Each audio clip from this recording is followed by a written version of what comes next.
Today, 4 women took the stand in court facing the Flint man they say kidnapped and repeatedly sexually assaulted them. Gilbert Conway is now facing 160 criminal charges as 7 of his 12 cases now head to trial. Now, we don't usually release the identity of sexual assault victims, but one woman wants her story told. In an ABC 12 investigation, our Ann Perrette has more on what the woman endured and how it feels to finally be believed. I still can't go places alone.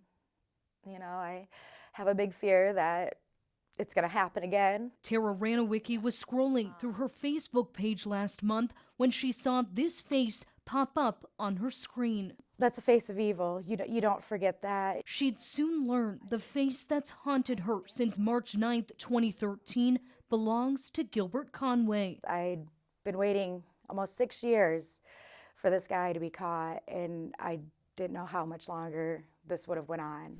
Flint police arrested the 60-year-old in July on more than a dozen criminal charges, including kidnapping, criminal sexual conduct, and assault with intent to do great bodily harm. They also found more than 700 videotapes inside his home that look like these, which could reveal dozens to hundreds more victims. There was anger, a lot of anger.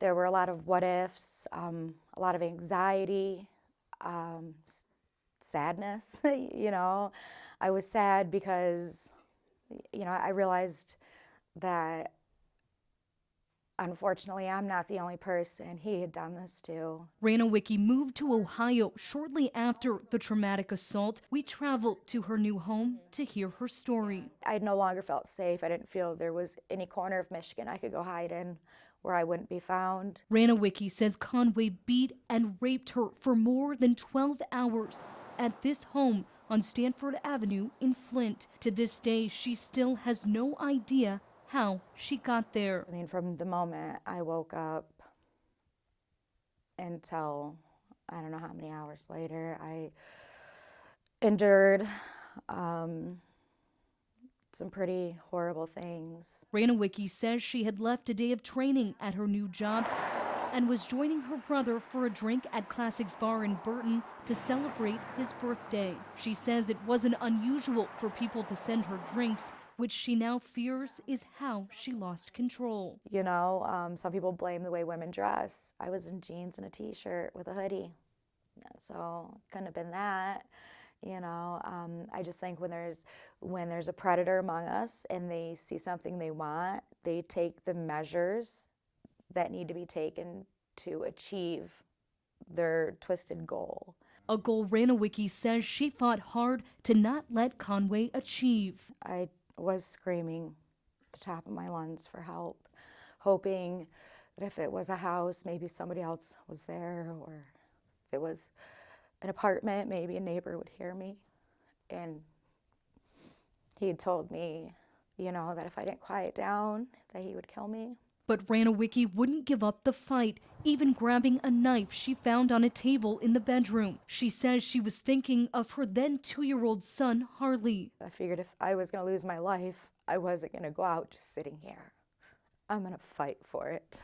Ranowicki says Conway did eventually release her from this house, dropping her off just a few blocks from her home. She says the whole drive, he made her crouch on the floorboards of the front passenger seat. She complied, but says she kept an eye out for any landmarks that would help her report this location to police. She returned home to find her now husband had already filed a missing persons report. The Burton police were called back to my house. I was, at the time, in hysterics, beaten and bruised. When she thought the trauma was over, Ranowicki says it got even worse. I was called a liar for remembering so many details of what I had just experienced, and they refused to file a report for the assault and told me that I need to go file it with a different police station and referred me to the Flint Police Department. Ranowicki spoke with the Flint police officers at the hospital while undergoing a sexual assault forensic exam. But it would take 5 years before detectives linked that report to Conway, leading to 10 more criminal charges against him. this time for her. I kind of felt that I would never see justice, or it wasn't worth bringing it up, so I buried it. And when this all came out, it brought a slew of emotions. It was very hard to process everything, to wrap my head around the whole ideology that this was actually happening. Someone finally believed her. I just hope anybody else that has come in contact with him, who may have experienced anything with Conway, at least comes forward. Somebody might not have believed you then, but I promise somebody will believe you now, even if it's just me. I'll believe you. And Burton Police is not commenting on her case, saying that it was and continues to be a Flint Police case. You know, Ann, it's just kind of difficult, you know, to wrap your head around why it took so long for Conway to be caught. It is, and Ranawicki asked me those same questions. Why weren't notes compared among detectives, and why weren't any of these women taken seriously over the years? And I will explore that tonight in an ABC 12 investigation at 11. Thank you, Ann. 160 criminal charges for kidnapping, torturing, and raping at least 12 women. Flint police caught Gilbert Conway in July, but they believe there could be dozens to hundreds more victims on the videotapes they found inside his home. Our top story tonight is an ABC 12 investigation. Ann Perrette asks why the accused serial rapist wasn't stopped after the first woman came forward 10 years ago. It has affected every aspect of my life, you know. Trying to go somewhere is, I sit at red lights, and you know who's going to jump out of their car, and it's a constant barrage of how can this hurt me? Who is going to grab me? Tara Ranawicki has been living on edge for nearly 6 years, but now she wants her story told, speaking out publicly to ABC 12. I didn't know him, never seen him before in my life. I didn't know his name, didn't know anything about him. But she says she woke up in Gilbert Conway's home March 9th, 2013, covered in bruises. She believes he raped her at least 6 times. I was ready to make life or death decisions because at that time I was unsure if I was going to leave that house with my life. When Ranawicki first learned in October Conway had been caught, she says she couldn't leave her couch for 2 weeks as the memories of the pain she experienced flooded back to her. There was a feeling of relief, but there's been a lot of anger because I just want to go and scream at every person. I told you. Because she says no one believed her.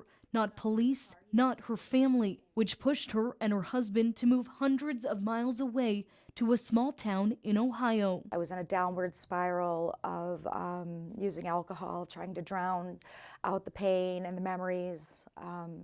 I had to get away from there. I was destroying myself, and it was destroying my life. A life she struggled to put back together over the past 5 years. There were times where I took drastic measures. Thankfully, I'm still here. But it tears at your life in every conceivable way possible. And if you let it, it will tear you to shreds. And it almost did with me, you know. I bear the scars of the choices I've made because of what he's put me through. Not just her, but Flint police say at least 11 other women too. To date, Gilbert Conway is facing more than 150 criminal charges. The Genesee County prosecutor says he kidnapped, raped, tortured, and threatened to kill all 12 women. Sometimes the abuse lasted for 2 to 3 days. Their cases date back to May 2008. 10 years ago. How did this slip through the cracks for so long? Flint police caught Conway in July, and prosecutor David Layton says the pieces started coming together. As part of the investigation, Flint police went to his home and discovered a catch of videotapes, some of them on the old style VHS tapes, some of them on a more modern style but still old, called High 8. 8 hours of footage per tape, Layton believes could reveal dozens to hundreds more victims. The more than 800 tapes were digitized, and police are now watching, working to track down the women in them. So that everybody can have justice, so that everybody can have their day in court and their voice can be heard. But Conway's defense attorney Archie Heyman is wondering what's different about those tapes now. He says his client was arrested in 2008 on similar charges, and police confiscated those tapes then. They were looked at. Apparently there was nothing untoward that was seen on those tapes because they were given back to him. And Conway was let go. Back in '08, at that point, the police did not feel there was probable cause to believe that a crime had been committed. I think there was some issue with the statements that may have been made by the victim. Since then, prosecutors now argue Conway would continue to prey on women for the next decade. The 12 cases against him so far include dates in 2008, 2009, 2010, 2011, 2013, 2015, 2016, and 2018. Me and so many other victims, we wouldn't be victims. We wouldn't have to live our lives the way we do. Ranowicki says maybe not everyone came forward at the time, but she wonders why the ones like her who did weren't taken seriously. They dropped the ball. I mean, what more can be said? Somebody dropped the ball, you know? And because of it, there's a lot of women out there suffering and hurting. And because they're suffering and hurting, so are their children, and so are their family members and their friends. And it was a different time. This is 2018, and we are taking each and every sexual assault case seriously. We're weighing the credibility of all parties involved, and we will pursue for justice when appropriate. Ranowicki says that doesn't save her from the anxiety she still experiences every day. I do breathe a little easier, but at the same time, they're bated breaths. You know, it's very guarded, and I'm always looking for the next potential predator.